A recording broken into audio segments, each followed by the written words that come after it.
찬양 감사합니다. 우리 주님께서 이 찬양 받으신 줄로 믿습니다. 할렐루야.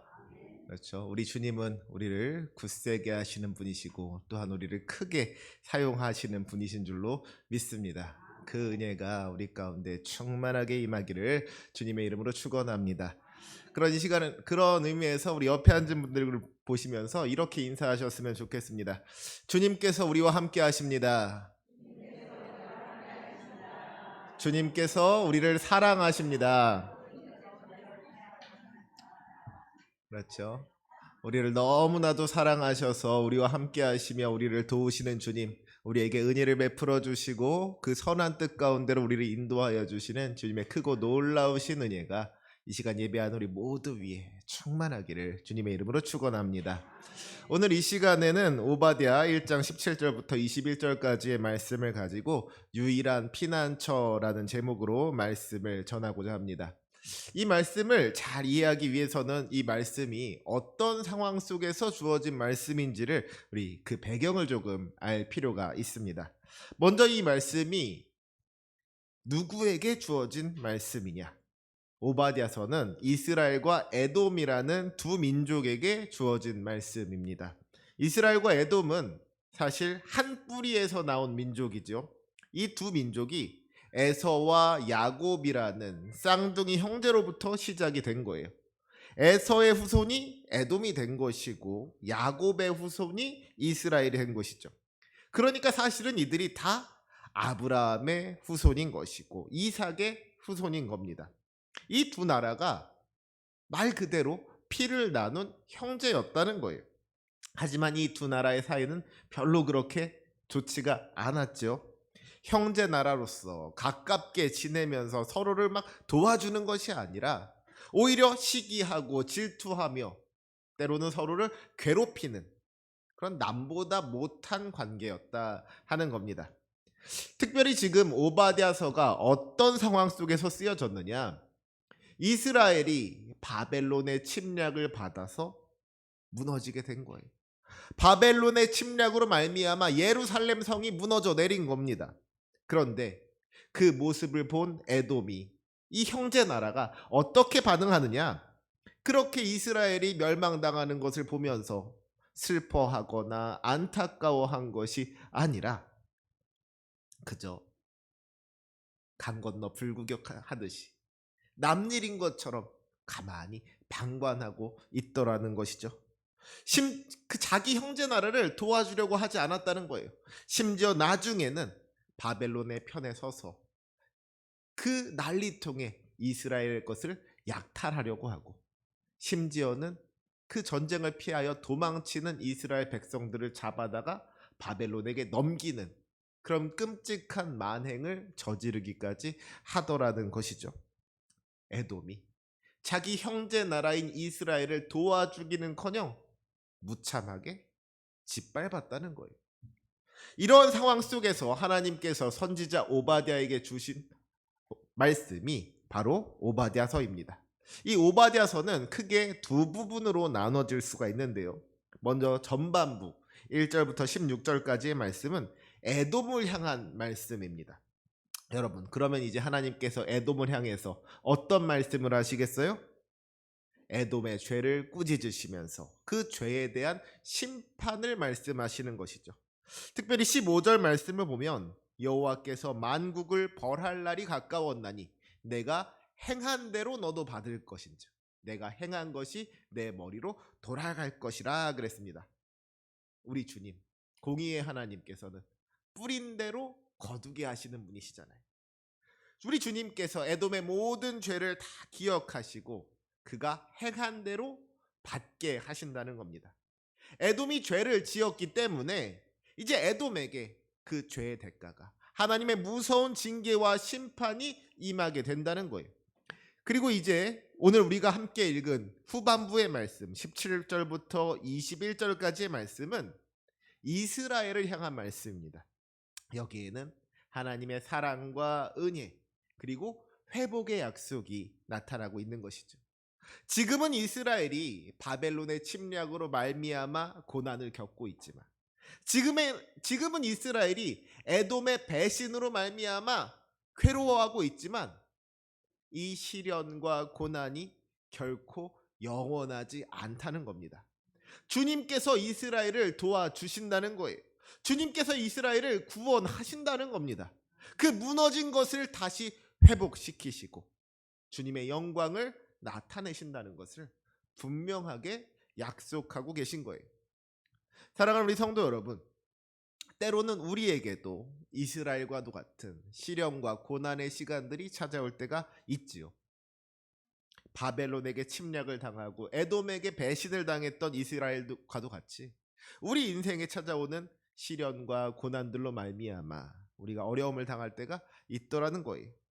내가 무슨 잘못을 한 것도 아닌데 억울하게 당하는 그 고통 속에서 때로는 마음이 꺾이고 무너져 내릴 때도 있는 것이죠.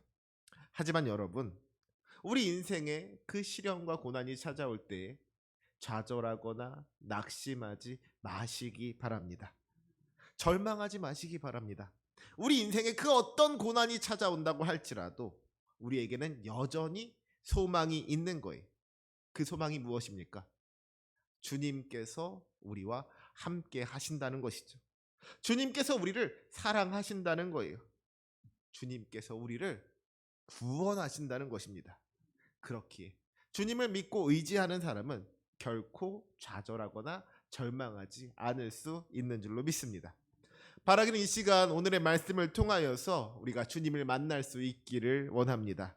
우리의 무너진 삶을 다시 세우시고 빼앗긴 모든 것을 되찾게 하시며 마침내 우리를 통하여 하나님의 나라를 이루어 가시는 주님의 그 크고도 놀라우신 섭리를 발견하고 우리 인생의 고난 중에서도 더 믿음으로 나아갈 수 있는 저와 여러분이 되시기를 주님의 이름으로 축원합니다.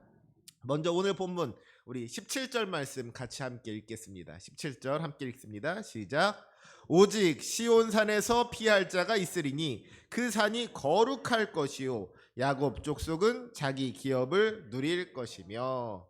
아멘. 이 말씀은 오늘 본문에서 가장 핵심이 되는 말씀입니다. 이 짧은 한 구절 안에 우리가 반드시 기억해야 할 하나님의 뜻과 계획이 세 가지로 나타나고 있는 것을 보게 되죠. 그 첫 번째는 무엇입니까? 오직 주님만이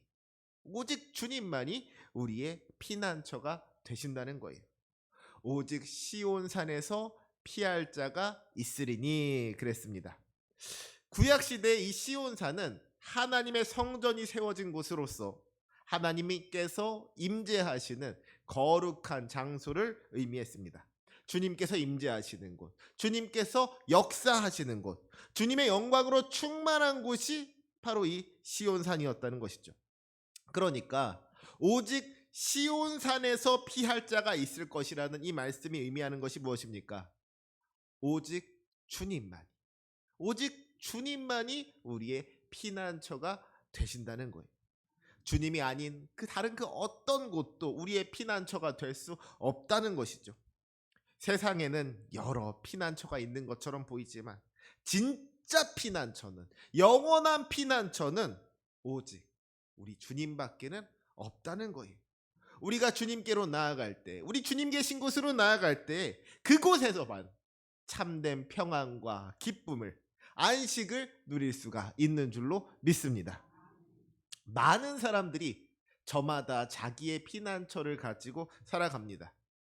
혹시라도 내 인생에 어떤 문제가 생겼을 때 이것만 있으면 이겨낼 수 있을 거야 하고 생각되는 것들, 우리가 믿고 의지하는 것들이 있더라는 거예요. 누군가는 돈을 피난처로 삼는 사람이 있고요. 누군가는 권력을 피난처로 삼는 사람이 있죠. 어떤 사람이 나는 젊으니까 실패해도 다시 일어날 수가 있을 거야 하고 생각한다면 그 사람에게는 자기의 젊음이 피난처가 되는 것이고요. 어떤 사람이 나에게 그 어떤 어려움이 찾아온다고 할지라도 우리 가족이 나와 함께 있으면 난 이겨낼 수 있어 하고 생각한다면 그 사람에게는 가족이 피난처가 되고 있는 겁니다. 물론 이런 것들이 우리 인생에 필요하지요. 적어도 없는 것보다야 있는 게 낫지 않겠습니까? 하지만 분명한 것은 이러한 것들이 우리 인생에 있어서 영원한 피난처가 되지 못한다는 겁니다. 에돔을 한번 생각해 보세요. 에돔 사람들은 세일산이라는 천혜의 요새에 살고 있었습니다. 이곳은 길이 좁고 가팔라서 적들이 쉽게 쳐들어올 수가 없는 천혜의 요새였어요. 난공불락의 요새였습니다. 그래서 오바댜 1장 3절 말씀을 보니까 에돔 사람들이 누가 능히 나를 땅에 끌어내리겠느냐 하고 교만한 마음을 품었다고 했습니다. 이것이 바로 거짓 피난처의 특징인 거예요. 거짓 피난처는요, 우리 마음속에 교만함을 불어넣습니다. 이 정도면 괜찮다고, 이 정도면 충분하다고, 나는 여기서 안전할 수가 있을 거라고 그들이 마음을 놓게 한다는 것이죠. 교만하게 한다는 거예요. 에돔 사람들은 그들이 살고 있는 그 높은 산과 바위 틈을 의지해서, 하나님을 의지하는 대신에 그 눈에 보이는 환경과 조건들을 의지해서 그곳에서 마음을 놓고 안심하고 교만할 수가 있었다는 것이죠. 하지만 정말 그래서 그들이 안전할 수가 있었습니까? 주님께서 말씀하시는 거예요. 내가 독수리처럼 높이 오르며 별 사이에 깃들일지라도 거기서 내가 너를 끌어내리리라. 주님께서 그들의 교만을 꺾으시고 그들의 죄를 심판하시는 날에 그들이 그렇게나 믿고 의지하던 높은 산과 바위 틈이 아무런 도움이 되지 않더라는 것이죠. 아무리 높은 곳에 거한다고 할지라도, 아무리 단단한 바위 뒤에 숨는다고 할지라도 그것이 그들의 안전을 책임져 줄 수 없더라는 거예요. 사랑하는 우리 성도 여러분, 우리들 역시도 마찬가지인 겁니다. 에돔 사람들이 의지하던 세일산이 결국에는 무너져 내린 것과 같이 우리가 주님이 아닌 다른 것을 믿고 의지한다면 우리가 쌓아 올린 그 산들도 마침내 무너질 수밖에 없더라는 거예요. 그것들이 우리를 안전하게 하는 것이 아니라 오히려 그것들을 의지하는 우리의 교만함이 우리를 넘어지게 하는 함정이 되더라는 것이죠. 정말로 우리가 믿고 의지해야 할 것은 오직 주님밖에는 없는 줄로 믿습니다. 주님만이 우리의 영원한 피난처가 되시고 주님만이 우리의 구원이 되시는 줄로 믿습니다. 주님께 피하는 자만이 그 어떤 시험 환난 중에서도 안전할 수 있는 줄로 믿습니다. 시편 46편 1절부터 3절까지의 말씀은 이 진리를 이렇게 선포합니다. 하나님은 우리의 피난처시요 힘이시니 환난 중에 만날 큰 도움이시라. 그러므로 땅이 변하든지 산이 흔들려 바닷 가운데 빠지든지 바닷물이 솟아나고 뛰놀든지 그것이 넘침으로 산이 흔들릴지라도 우리는 두려워하지 아니하리로다. 주님께서 우리의 피난처가 되어주시고 주님께서 우리의 힘이 되어주시기 때문에 땅이 흔들리고 바다가 넘친다고 할지라도 지진이 일어나고 태풍이 불어온다고 할지라도 우리 인생에 그 어떤 시험 환난이 다가온다고 할지라도 우리가 안심할 수 있다는 거예요. 두려워하지 않을 수가 있다는 겁니다. 주님께서 우리와 함께하여 주시고 주님께서 우리를 도와주실 것을 믿기 때문에 우리가 담대할 수가 있는 것이고 평안을 누릴 수가 있더라는 것이죠. 바라기는 우리가 이러한 믿음으로 살아갈 수 있기를 원합니다. 주님께서 나와 함께 하시니 내가 두려울 것이 없습니다. 이 믿음 가지고 오직 주님만을 의지하면서 담대하게 세상으로 나아갈 수 있는 저와 여러분이 되시기를 주님의 이름으로 축복합니다. 다시 17절로 돌아와서요. 두 번째로 뭐라고 했습니까? 그 산이 거룩할 것이요 그랬어요. 우리가 이 세상의 모든 시험 환난으로부터 안전하기 위해서는 시온산으로 나아가야 하는데 그 산은 어떤 곳이냐? 바로 거룩한 곳이다 하는 것이죠. 다시 말해서 우리가 시온산으로 나아간다는 것은 어떤 의미에서 거룩함으로 나아가는 것과 같은 겁니다.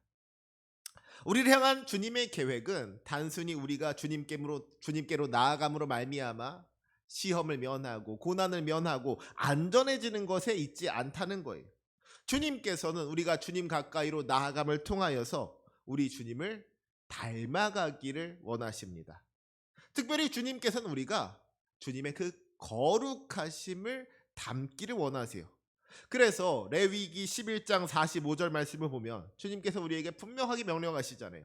내가 거룩하니 너희도 거룩할지어다. 주님께서는 우리가 거룩하기를 원하시는 거예요. 세상의 죄악 가운데 살아가는 것이 아니라 정결하고 거룩한 모습으로 주님의 백성다운 모습으로 살아가기를 원하시는 겁니다. 하나님의 형상대로 지음받은 우리들을 통하여서 하나님의 그 거룩하심이 나타나기를 기대하시는 거예요. 여기서 이 거룩함이라는 것은요, 구별됨을 의미합니다. 원래 거룩을 의미하는 히브리어 단어는 카도시인데요. 이 카도시라는 말은 원래 분리하다, 구별되다라는 뜻을 가지고 있어요. 그러니까 우리가 거룩함으로 나아간다는 것은 이 세상과 구별된 모습으로 살아간다는 것을 의미하는 것이죠.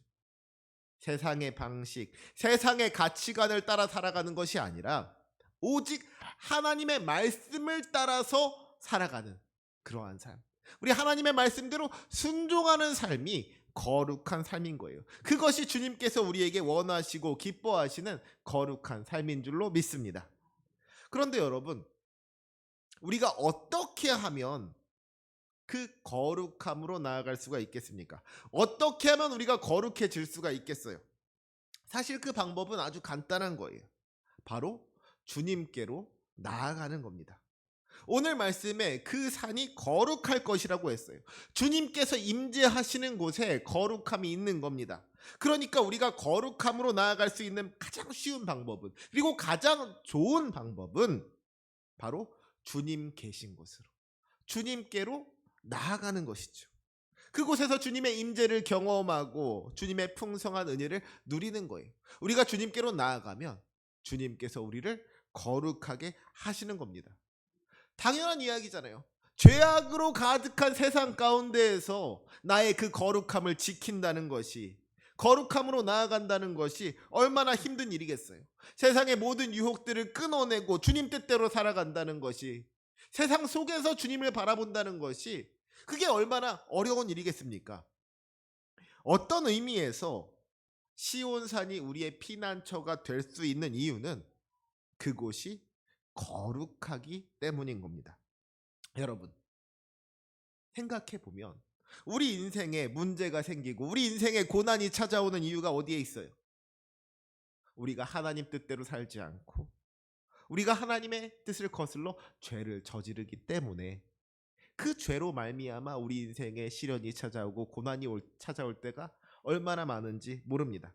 우리가 하나님의 방식대로 살지 못하고 세상의 가치관을 따라 살아가다 보니까 우리 인생에 문제가 생기고 우리 인생에 어려움이 찾아오더라는 거예요. 우리가 주님 뜻대로 살지 않으면서, 우리가 세상 죄악 가운데 있으면서 우리 인생에 아무런 문제가 없기를 기대할 수가 있겠습니까? 주님께서 하라는 건 하지 않고 주님께서 하지 말라는 것만 골라가면서 하는데, 우리의 인생이 평안하다면, 우리 인생에 아무런 문제가 없다면 오히려 그게 문제인 것 아니겠습니까? 참으로 우리가 안전할 수 있는 방법은 주님께로 나아가는 것인 줄로 믿습니다. 우리가 주님의 거룩하심 안에 거할 때에, 죄로부터 벗어나 주님께 속한 자로 살아갈 때에 주님께서 주시는 그 놀라운 은혜와 복을 누리게 되는 줄로 믿습니다. 그것이 참으로 안전할 수 있는 방법이고, 그것이 주님의 은혜를 넉넉히 누리는 비결이 된다는 거예요. 레위기 10장 3절 말씀을 보면 주님께서 이렇게 말씀하십니다. 나는 나를 가까이 하는 자 중에서 내 거룩함을 나타내겠고 온 백성 앞에서 내 영광을 나타내리라. 사랑하는 성도 여러분, 주님으로부터 멀리 떨어져 있으면서 주님의 거룩함으로 나아갈 수는 없는 겁니다. 우리가 주님의 거룩함을 본받기를 원한다면 먼저 주님 가까이로 나아가야 하는 거예요. 바라기는 우리 모두가 주님을 가까이 하는 자가 될 수 있기를 원합니다. 주님 계신 곳으로, 그 거룩한 곳으로 나아갈 수 있는 저와 여러분이 되시기를 주님의 이름으로 부탁드립니다. 그리하여 주님의 그 거룩하심을 경험하고 주님의 그 거룩하심을 닮아갈 수 있는 주님의 복된 자녀 되시기를 주님의 이름으로 축원합니다. 오늘 본문 17절의 마지막 세 번째 말씀은 뭡니까? 야곱 족속은 자기 기업을 누릴 것이며 그랬어요. 주님께서 그 거룩한 산에 피한 자들에게 놀라운 은혜의 약속을 허락하여 주시는데 그것이 무엇이냐? 자기 기업을 누릴 것이라는 약속입니다. 여기서 기업이라는 것은요, 원래 자기에게 속한 땅과 재산을 의미하는 것인데요. 특별히 이스라엘 백성들에게 있어서 기업이라고 하면 하나님께서 약속으로 주신 가나안 땅을 의미하는 것이었습니다. 그러니까 이 땅은요, 이 기업은 보통 땅이 아닌 거예요. 하나님께서 약속으로 주신 땅. 생각해 보세요. 하나님께서 애굽에서 종살이하던 이스라엘 백성들에게 자유를 주시고 그들을 해방시키시고 그들에게 젖과 꿀이 흐르는 가나안 땅을 약속해 주셨습니다. 그리고 이스라엘 백성들은 40년의 광야 생활 끝에 그 땅을 차지하게 되었죠. 이 땅은 하나님께서 이스라엘에게 주신 선물인 거예요. 하나님의 약속의 상징이고요. 복의 상징인 겁니다. 그들에게 있어서 기업은 이 땅은 단순히 자기들이 살아가는 삶의 기반이요 터전일 뿐만 아니라 하나님의 백성으로서의 정체성을 뿌리였던 거예요. 그런데 지금 바벨론의 침략으로 인하여서 그 땅을 하나님께서 우리에게 주신 그 기업을 잃어버리게 되었다는 것이죠. 주님께서 주신 것을 빼앗기게 된 거예요. 주님의 은혜를, 주님께서 주신 복을 빼앗기게 된 겁니다.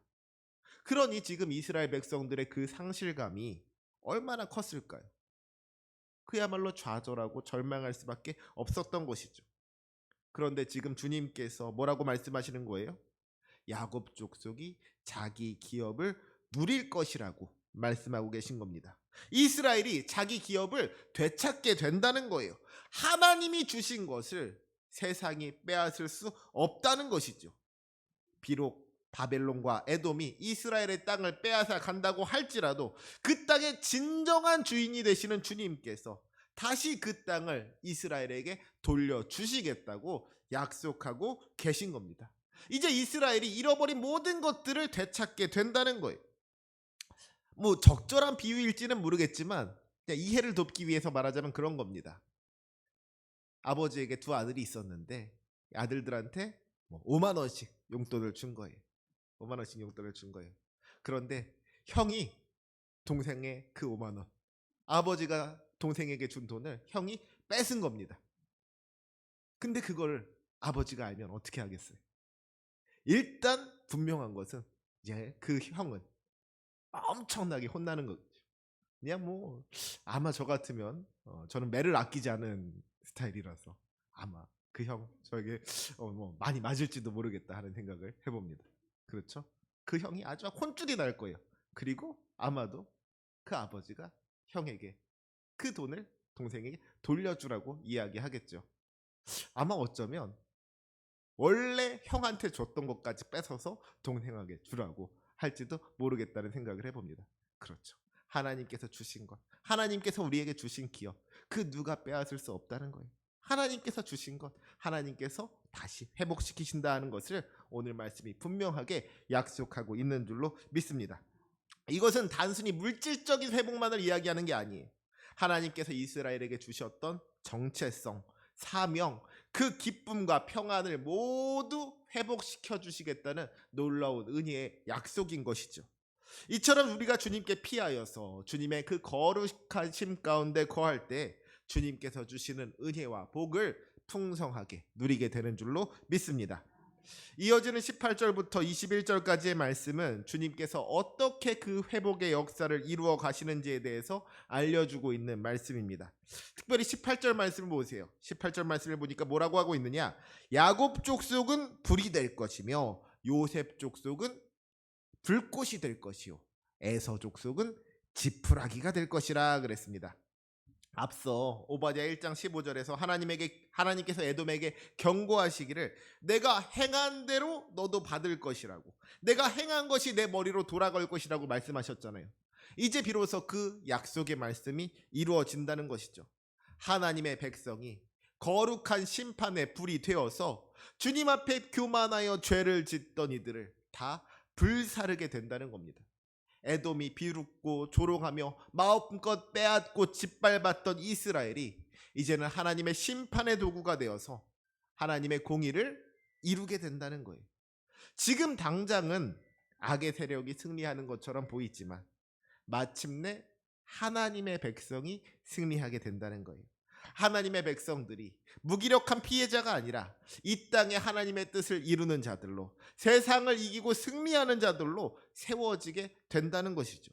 그리고 그때에 우리 주님께서 주시는 회복의 역사가 나타나는 줄로 믿습니다. 19절과 20절 말씀을 보면 이제 이스라엘이 잃어버린 땅을 다시 찾을 뿐만 아니라 그들을 억압하던 자들의 땅까지 얻게 된다고, 이제 이스라엘이 에서의 산과 평지와 블레셋까지 다 얻게 될 것이라고 말씀하고 계신 것을 보게 됩니다. 이것은 우리 주님께서 이루시는 회복이 그저 이전의 상태로 원상복구하는 데 그치는 것이 아니라 오히려 이전보다 더 좋게 하시는 은혜의 역사임을 보여주는 것이죠. 그리고 마침내 오바댜서의 마지막 절, 우리 21절 말씀을 보시기 바랍니다. 우리 21절 말씀은 같이 한번 읽어볼까요? 시작. 구원받은 자들이 시온산에 올라와서 에서의 산을 심판하리니 나라가 여호와께 속하리라. 아멘. 이것이 얼마나 놀라운 은혜의 말씀인지 모릅니다. 여러분, 여기서 말하는 구원받은 자들이 어떤 사람들이에요? 바로 얼마 전까지만 해도 모든 것을 잃어버리고 자기 기업을 잃어버리고 도망치던 난민들이었습니다. 하나님께서 주신 기업을 빼앗긴 사람들, 인생의 고난 속에서 좌절하고 절망하던 사람들이라는 것이죠. 하지만 이제 그들이 시온산으로 피하였을 때에, 주님 계신 곳으로 나아갔을 때에 그 실패하고 낙심한 인생들이 구원받은 자로 변화되는 거예요. 이제 이 사람들은 구원받은 자들입니다. 하나님의 은혜를 경험한 자들인 거예요. 그들이 시온산에 올라와서 에서의 산을 심판한다고 했어요. 여러분, 원래 그들이 시온산에 올라갔던 이유는 뭐예요? 시련과 고난을 피하기 위해서, 인생의 어려움으로부터 어떻게 말하자면 도망쳐서 간 곳이 그 시온산이었던 것 아니겠습니까? 어떻게 해서든지 살아보겠다고 시온산에 올라갔단 말이에요. 그런데 그들이 시온산에 올라가니까, 주님 계신 곳으로 나아가니까 주님께서 그들을 만나 주시는 거예요. 주님께서 그들을 지켜주시고 보호하여 주실 뿐만 아니라 그들을 거룩하게 하시고 그들이 마땅히 누려야 할 복을 주시며 이제는 그들을 세우사 하나님의 뜻을 이루는 도구로 사용하여 주신다는 것이죠. 주님 앞에 교만하여서 죄를 지었던 에서의 산을 심판하는 그 일에 주님의 사명을 감당하도록 그 구원받은 자들을 사용하여 주신다는 거예요. 하나님께서 구원받은 자를 통하여서 하나님의 공의를 이루신다는 겁니다. 그리고 그 결과가 뭐예요? 나라가 여호와께 속하리라. 이 땅에 하나님의 나라가 임하게 된다는 겁니다. 이 땅 위에 하나님의 통치가 임하게 된다는 거예요. 하나님께서 다스리시고 하나님께서 역사하시는 그 나라가, 하나님의 뜻이 이루어지는 그 나라가 임하게 된다는 것이죠. 이것이 우리의 소망이 되는 줄로 믿습니다. 사랑하는 우리 성도 여러분, 우리가 정말로 바라고 원해야 할 우리의 기도 제목이 무엇이겠습니까? 당장 나를 힘들게 하고 괴롭게 하는 문제들이 사라지고 내 형편이 조금 나아지는 것을 위해서 기도해야 하겠습니까? 아니면 우리를 괴롭히던 우리의 원수들이 심판받기를 위해서, 하나님께서 그 원한을 갚아주시기를 위해서 기도해야 하겠습니까? 엄밀하게 말해서 그 모든 것들은 단지 과정에 불과한 것이죠. 우리가 정말로 꿈꿔야 할 것은, 우리의 진정한 목표는 하나님의 나라가 임하는 것인 줄로 믿습니다. 나라가 여호와께 속하는 거예요. 하나님의 공의가 이루어지고 하나님의 영광이 나타나는 그 나라가 임할 때에, 뜻이 하늘에서 이루어진 것 같이 땅에서도 이루어질 때에 참된 회복의 역사가 나타나게 될 것을 믿습니다. 그날을 꿈꾸며 소망 가운데 기도하는 저와 여러분이 되시기를 주님의 이름으로 부탁드립니다. 놀라운 것은요, 오늘 말씀이 우리에게 말씀하고 계신 것이 무엇이냐? 여러분, 어떻게 하면 하나님의 나라가 임할 수가 있습니까? 어떻게 하면 이 땅이, 이 나라가 하나님께 속한 나라가 될 수가 있겠습니까? 그 시작이 우리가 주님께 나아가는 것으로부터, 우리가 시온산에 피하는 것으로부터 시작되더라는 거예요. 우리가 인생의 고난 중에서 유일한 피난처가 되시는 주님께로 나아가면 주님께서 우리를 회복시켜 주시는 것이죠. 주님께서 우리를 거룩하게 하시는 거예요. 주님께서 우리를 세워주시고 주님의 뜻을 이루는 도구로 사용하신다는 것이죠. 그리고 그렇게 주님께서 세워주신 사람들을 통하여서, 주님의 말씀대로 순종하는 사람들을 통하여서 이 땅에 하나님의 나라가 임하게 되는 줄로 믿습니다. 사랑하는 우리 성도 여러분, 때로 우리 인생에 시련이 찾아오고 고난이 찾아올 때가 있지요. 우리 힘으로 해결할 수 없고 이겨낼 수 없는 그 문제들 앞에서 괴로움을 당할 때가 있더라는 거예요. 그때에 좌절하거나 절망하지 마시기 바랍니다. 우리 인생의 고난 앞에서 우리가 정말로 해야 할 일은 주님께로 나아가는 거예요. 우리 주님 계신 곳으로, 시온산으로 나아가는 것입니다. 오직 주님만이 우리의 도움이 되시고 오직 주님만이 우리의 구원이 되시는 거예요. 주님 말고 다른 곳에서는 우리가 구원을 얻을 수 없는 줄로 믿습니다. 우리를 구원할 수 없는 헛된 우상들을 의지하지 마셨으면 좋겠어요. 돈을 의지하고 권세를 의지하는 것이 아니라, 나의 힘과 능력을 의지하고 사람을 의지하는 것이 아니라 우리의 유일한 피난처가 되시는 주님께로 나아갈 때에 주님의 은혜가 임하게 되는 줄로 믿습니다. 우리가 주님께로 나아가면 주님께서 우리를 거룩하게 하시고 주님께서 우리를 세워주십니다. 우리를 통하여 주님의 뜻이 이루어지게 하여 주시고 마침내 주님의 나라가 임하게 하여 주실 줄로 믿습니다. 이 시간 예배하는 우리 모두가 우리 주님께로 나아감으로 말미암아 그 놀라운 축복을 이루고 하나님의 나라를 확장시키는 일에 쓰임받는 복된 삶이 되시기를 주님의 이름으로 축원합니다. 아멘. 기도하시겠습니다. 사랑과 은혜가 풍성하신 하나님 아버지, 우리 인생의 어려움 속에서, 우리 인생의 시련과 고난 속에서 우리를 구원하여 주시고 우리에게 복 주시는 주님, 감사와 영광을 올려드립니다.